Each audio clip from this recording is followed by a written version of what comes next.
Evening. Mamgudra to isba.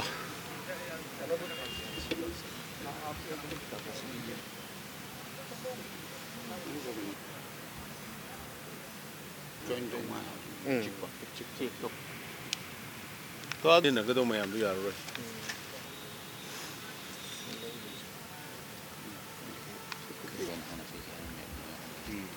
Ina sungkat mayam do yam aman ngang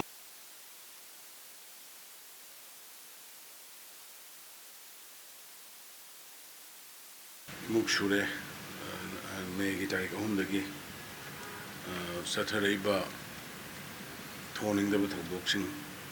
Hypotare Marakara Muk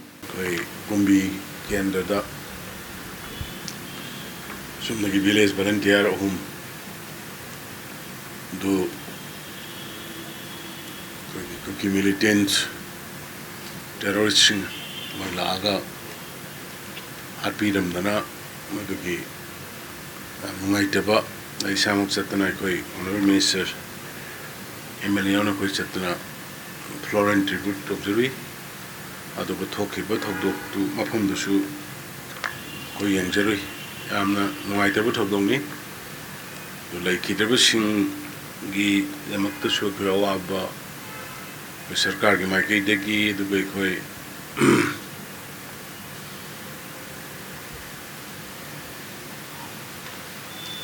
Legislature Mayam, Manipur Praja Mayamgi, Maiki the Gawaba Pondokseri, Loinana, Togok to Gimakata Pada, Topa Kungi, Amasu, Yan Montado Monda, Lake Deba, Odugi, Magi, Mumunum Awab the Shrikwe, Surgazeri, Matusiam Whiteba. Togdong Yargadi Koi violence, Topinaba, Hidden Koi, Hanana, Apil Tokjabani, Adu Karamakadi, Manipuri Prajamayambi, Operation Degi, support Degi, Koji Karamakadi, Hare, Masama Susing, Awapum the Tadanaba, Swingam Yaltraba. Haidana, Yum the Noina Legaba, my girls in suggestion, the Misho of the Topana, Hanses Serga, Assassin Go, Manausin Go, Mayambasin, Mahunsin Go, Swing on the river, Honaba, Duga, Laibak, Manipur, Macheta, Danaba, upon Manipur is a Tom Canano Lodiba, Imasingi. Hogdang, Koi, Udona Koi, Tagatri, and the Colonial Civil Society Mayam, Nalobi Riba, and Harsapay, Tampaka Teginateko, sing the effect of the Jaladasu, Romari Port, Santi Porna with the Lambi, the Honor Mayam, Undamo,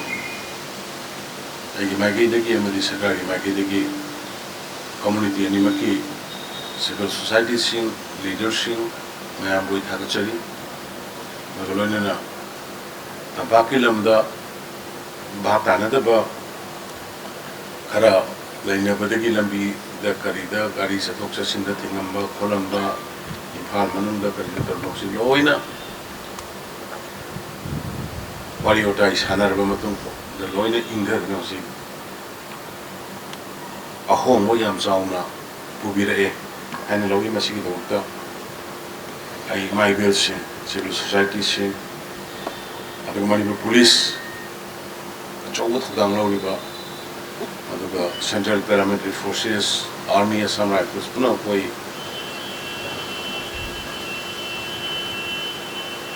Hagachari,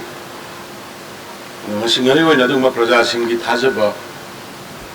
I call the Sakar, the Bibirapa, paramilitary forces in the army, in the Manipur police, the Bibirapa to give Matung Tarapoina, I call now Praja Singi Adu Pamba, Aduga Manipur Praja Mayam, the Quaidi and the Pamba Tabu Sinkara, tangai pada bus kami kalau kau kira lokal channel hono jabani everything hakim mangda joint combined unified command ki ay meeting tawi the army Assam Rifles paramilitary forces state police force advisor chief secretary ma'am Singh याव लगा मधु तो अपने हम concrete कोई बा पोषक खरा कोई implement करना ना बा कोई और employee है बता रहे और आइने instruction पी करे मुझे मधु दी कहीं ना कहना मणिपुर से state में district खाइदो को दुना कोई administrative convenient की उन्हें जैसे खाइदो को नहीं मणिपुर में तनी मणिपुर की मनुंदा आइगिलम मागिलम हाइदना स्टेट चिगी वैना अपुन बगी वैने कोई लेमिनरी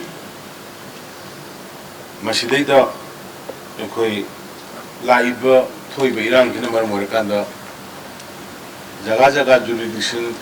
तौना रपदौना बफर जोन गायना तौबगी अखोइना गमेना थम्बे अदुबु मयाम ngang रप एकोसी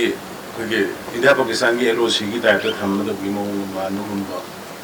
अदुबु पोर्ट खरा कांसेप्ट खरा अतोप नवांग लान चखिदबु अदुबुंबा बंकर नाकान नाकान छाना रपगुंबा कैदोबुगुंबसे मसिंग सिसी कोई लेवंग मयाम की इंटरेस्ट मणिपुर अमतनी भारत अमतनी एकोई मनुष्य खाइदोक नबा याबा नते कोई पुण्य मिनर पनि मणिपुर से कोई ट्राइब कुंट्रा मंगा मेटे यौना हिंगमिनरी बनी हिंगमिनकी दोइनी अदुना हायेंग मथंगदगी डे आफ्टर टुमारो दगी मणिपुर की इरांग थोई मफम से लेबा बंकर खुदिंग बहुत hill in the valley bunker नाइनर कांदा बंकर द लाइनर कांदा कोई वार की नतगा खनबगी कामनबगी रेडीनेस लेबदोंग तौबो पोटन मक्सी लोकथोकनब मसी कोइना आर्मी ना लीड तौगनी paramilitary forces Manipuri commandos policing यावगनी IRBMR लो यावगनी अदुगा पैरामिलिट्री फोर्सेस यावगनी अदुगा मसी हप्ता मुकी मनुंगा अखोइना सिक्योरिटी प्रोवाइड तौबो ngमबा जगह सिंदा प्राइवेट इंडिविजुअल्स ग्रुप अमतगी बंकर लेहंदबा हाइबसी में कोई मसीगी वाने सिमिलर का कोई इंप्लीमेंट तौरनी हाइदुना मसीगी सी इंडियन आर्मी ना साउना फिल लीड तौगनी आर्मी ना लीड तौगनी दुगा कोई कंबाइंड टीम लोनी यावगनी मसीना कोई दा आइगी मागी है ना तौना बदौना लमगी दा लेरिबा सिगी पोचे मांगन बंगंगनी दुगा कोई अपुनबा हाने की लेरे को मणिपुर की वाखलों दूध लेरे कांदा सिक्योरिटी लेबल दरकार लेबल जगह दा सिक्योरिटी पीरेगा तौनुना बा हाइदना दमाइना कोने जरे अनि सुबदा जी नोंसिंग लापगा मरी लेना ख्वाइदगी मरु ओइदि बाय कोई लौ सिमुबगी पोछि मसी थाबक हौनबगी दमुक्ता एकोई Honorable MLA Singh, Minister Singh, VVIP Singh, VIP, Lady Mayam, Police Officer, adagi Government Officers in the Gileramba, Piramba, Security Personnel Singh, aduga atopa mafam singda attest oramba Singh. Ayamba lokthokpa yaba lokthoga koi personnel lising ani gumbai koi mobilize tore. Hana leiriba BSF, CRPF, Manipur Police sigi mathakta koi adjoining singa tangagi marakta leiba lo phum yaba singi na su lo ba yaba lakpa tamina su kar ga lo ba yaba sigi mafam sing sidai da koi thangnari ba khurun sing du wari sana laga mama gi matam pirga lo ba gi thabak se honana ba aduga haidi ba Thawalda affected area vulnerable areas senana ba IRBMR police ki 300 to 400 personnel Kaksin ki Bishnupur ki Imphal West ki Imphal Iski Hari Bashi Koi Kanto Gana personnel 2000 Muki Koi Maulai Sokola Adun Hayingi Matangagi Hari Food Hill Sida Singi Mishulago Uzababa Mogilo Tangi Mishuchalo Uzababa Hari Basa Dugumba miscreant Kulai Pai Bashing Lapana Kotna Bishop of the Nomadam Foothill Sings the Loina Hariba Lissingani Muxina Manipur Police IRB MR City Lissingani Muxina Mamagi area the patrolling set for the Lona Haja Yukti Salaga no Womatamdu Walaga or an evening Mohammedanapa evening Hayangamuk Adugim Sapa Adumata Nanaga area the Lekan operate on Nunaba Low Sinu with Habuxi Honunabagiba Queste locally High was extra and already deployed to Unlakraba a quiggy posting already deployed to Unlakraba posting BSF Leviori, Asana for Leviori, CRPF Leviori, come other Manipur Police Leviori, IRB Leviori, high division to give a extra especially for Low Shingu was given in Panami Doctor. Hani Sangway owns some way to get you with deployed of the Kamani had the Masimaga. May I not comes again? To Gamana Ekoi Musiki bunkers Hido Krabamatum, the Army Giro, Samakal Giro, Manipur Police Giro, Shapi Giro, Mogi Pose, Hilltop, nearby Hilltop tops in the Makala Lebanon, Sengarang, my Salukanda, Honorable Emily Kundugari. Prem Sandagi Kunza Kujuman Dabi. Oh, Kujuman Dabi. Aduki Maidu, community hall to get to the Nagar. But where is Kapaka to the Amataki? Oh, Saito. Aduna Adu Mogi Port. Example you want it. I'll sing Matam Bataka. A quick posik, Hilda Tamanaba, Makara Tamanaba Dugi. I must say instruction to Grand Aduga. High the moments, my am say. Masiki verified on another round the clock. A drone survey, central headquarter, monitoring headquarters center, Matamakanda. High was it drone loina. My amsi Yanakanda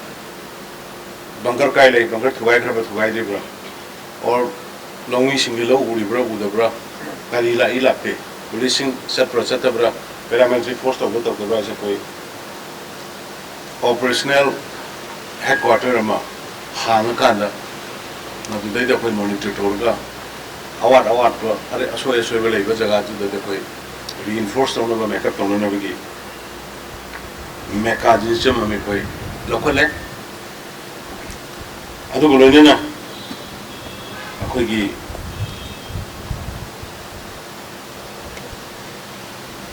miscreanting,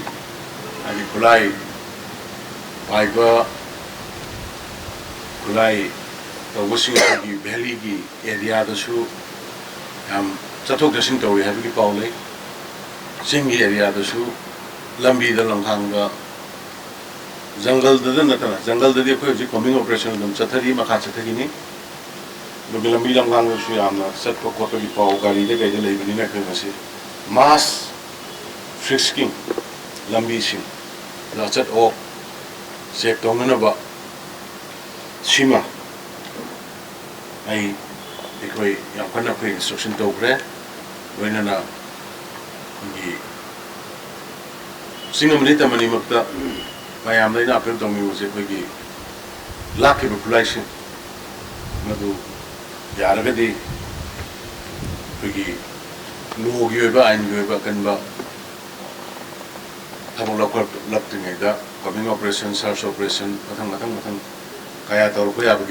possibility like Matu Dorkinega, Hana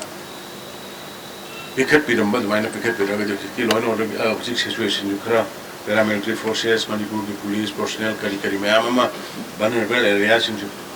Paisila, Panina, Koi, Mayama labor apprehension, Akiba, attack the Rokada have gilated, keep Shimudu. The Equina Pika labor bunker to Gairapa, the I had no force, Tamako Colopasina, ꯐꯔꯦꯅꯦ ꯅ ꯂꯧꯕꯤꯔꯒ ꯃꯗꯨꯒꯨꯝꯕ ꯈꯨꯠꯂꯥꯏꯁꯤꯡꯗꯨ ꯃꯐꯝ ꯆꯥꯅ ꯊꯥꯡꯒꯠꯄꯤꯔꯛꯅꯕ ꯁꯤꯃꯒ ꯑꯩ appeal ꯇꯧꯔꯤ ꯑꯗꯨꯒ ꯂꯣꯏꯅꯅ education si yamna maruoiba port ama oibanina akhoi leiriba situation si mafam ayambada Sosampurda su dum ingi noigi mapanda karida tholaga nomai kapa kangbu no kapakwa natana tampaki da su dum tampaki leiriba area si valley gi leiriba city area dum except periphery da khara kapakwa handok handin dawai bisnatana dum ingmanina kli school simadi angang singi yengaga masimadi hamtu osi yadana koi ai ba gimja ga chinu mit hayeng gi batang hangsit sidagi ai dai manga sidagi koi class 1 to 8 hawa school hangana buge koi aduma koi bare laure education department home department koi kali honorable minister sing MLA sing koi punna tanaro matung leida hari ba posima laure aduga atai walhoriba 9 to 12 aduna koi jiki prefabricated camp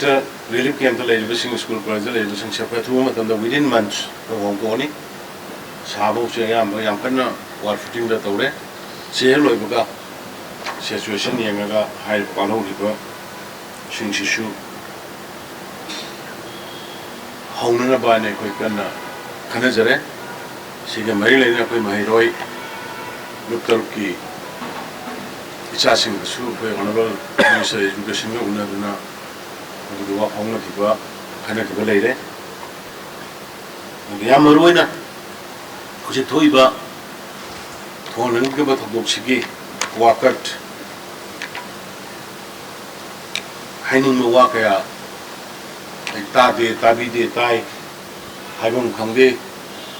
kana ba tok doina phone pai de complain ma phone khangde haina mayam da lei ba anxiety chamum na bu khara bai ko ngana ba haibna koina toll free number ma ya maroina relief requirement ki relief ki amungai ta ba yauri relief sida lei bu sing sida moi mo kai thado ga mangan bira ga lai ba lei ba mayam sida masigi mogi awara pa school gi hairo ana lai mogi hairo any problem si masigi si tawna benin la koi number ma koi na toll free number ma koi operator jare masidai da mari leina ba lipi kari gi mari leina bising sida da pabi ra ya gani hai da the number se uta hai jage 1800 309 muka hai jage 1800 309 0931 masigi toll free sida relief material ga mari leina ba or any grievances masida dum habi rakwa yagani haidana imayam da media gi kuthang da Manipur miyam da ajari loshalakpada Manipur miyam na sarkar sida thambiri ba thajaba akhoi lemna mangan jaroi makhal amatagi laibaki oiba apunbagi saktam da kaigedaba laibaki oiba akhoi leiminari ba jati sing marak da kaigedaba laibaki oiba akhoi leiriba state sigi apunba administrative system da kaigedaba makhal amatagi ai samak adu ngasi sarkar se government ba koi punamangna wasa ga landam sikile video mai bel civil society silina halaman mayam famne koina ishor gi mingda do pakhang bagi mingda government gi prabu gi mingda koina wasa isini makhal amatagi akai ba tawda ba pot kudima ko amata tawloi sab chana laibak miyam na pami ba laibak kaida ba administration tongan leita ba akhoi masen puna himina ba hai ba wakhalona do ꯃꯗꯨꯗꯩꯗ ꯑꯩꯈꯣꯏ ꯆꯞ ꯆꯥꯅ ꯊꯕꯛ ꯇꯧꯒꯅꯤ ꯍꯥꯏꯕꯅ ꯉꯁꯤ ꯃꯅꯤꯄꯨꯔ ꯃꯤꯌꯥꯝ ꯏꯃꯥ ꯏꯕꯦꯜ ꯏꯆꯤꯜ ꯏꯅꯥꯎ ꯃꯌꯥꯝ ꯄꯨꯝꯅꯃꯛꯀꯤ ꯃꯐꯝꯗ ꯑꯩꯈꯣꯏꯅ ꯒꯚꯔꯟꯃꯦꯟꯠꯇꯨ ꯑꯃꯨꯛ ꯍꯟꯅ ꯏꯁꯣꯔꯒꯤ ꯃꯤꯡꯗ ꯑꯩꯈꯣꯏ ꯄꯤꯖꯔꯤ ꯑꯗꯨꯒ ꯂꯣꯏꯅꯅ ꯑꯩꯅ ꯃꯌꯥꯝꯗ ꯑꯃꯨꯛ ꯍꯟꯅ ꯑꯄꯤꯜ ꯇꯧꯖꯅꯤꯡꯕꯁꯤ ꯊꯣꯛꯈꯤꯕ ꯊꯧꯗꯣꯛꯁꯤꯡ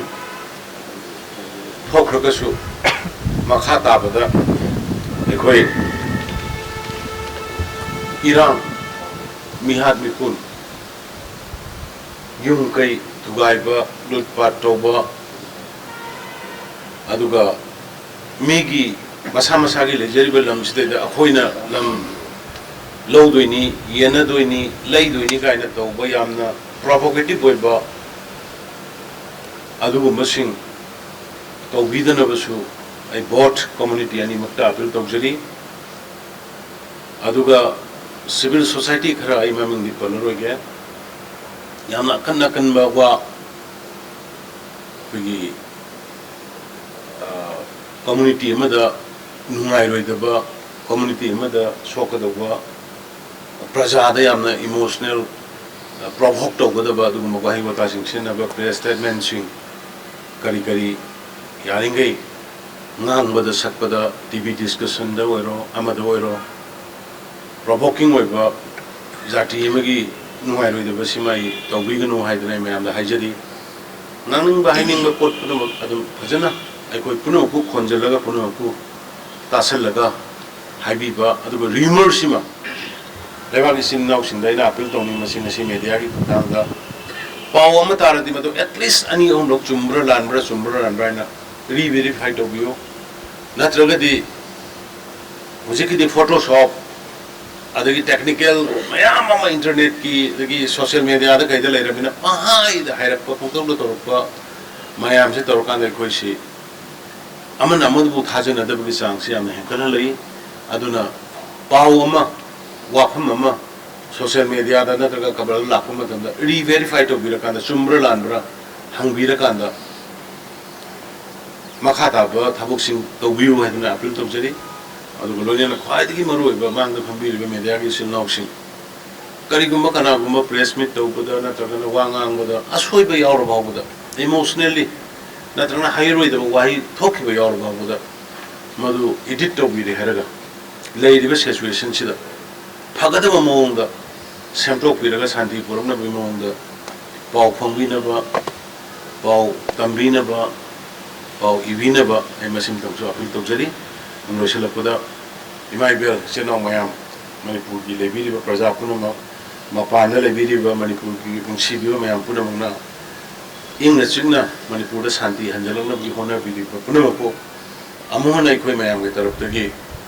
aina mo silaga thaga chari aloina nama khata bada mapung phaba shanti hanjalalaga ikoi gi tawgada bai ikoi tawgum thokwa thabak ado constitutionally ain ne yaba mo ga ikoi punna tanaraga tominana naba aduga manipur gi future kalam na ba manipur gi leiba jati punamaki future ngana mapung phana thanna ba onamina si hai nai me amla appeal to je punam ko ko je question je da one thing to get that is a joint security meeting can we take as a unified command now provided by you sir? Yeah, today I shared a meeting and I instructed we discussed many things and after the thorough discussion we had decided to implement 2 points which I mentioned earlier. Kamo, please kindly give your statement, especially those 3 points in English for the benefit for the national audience.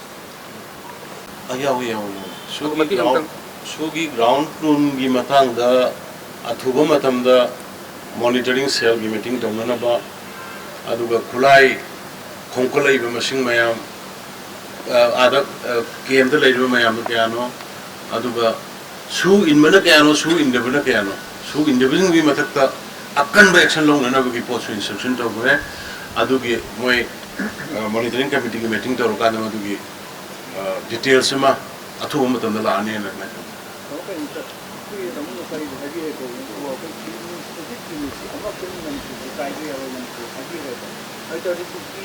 MLA nꯠꯇ꯭ꯔꯒ minister ꯈꯔꯁꯤ ꯑꯩꯈꯣꯏ ꯃꯈꯣꯏꯒꯤ ꯇꯣꯉꯥꯟꯕ ꯑꯩꯈꯣꯏꯒꯤ ꯃꯐꯝ ꯂꯩꯔꯦ ꯑꯗꯨ ꯃꯈꯣꯏꯒꯤ ꯃꯊꯛꯇ ꯅꯠꯇ꯭ꯔꯒ ꯒꯚꯔꯟꯃꯦꯟꯠꯅ ꯑꯦꯛꯁꯟ ꯄꯤꯗꯣꯔꯤꯕ꯭ꯔꯥ ꯅꯠꯇ꯭ꯔꯒ ꯃꯤꯌꯥꯝꯅ No, democratic society ni, democratic move ni, akwai dum punna laiminagani da kashu adugi laite ngak sauna dugi dum. Internet si hojiki situation. Yeah, ado koi kanna khana. Someone English don't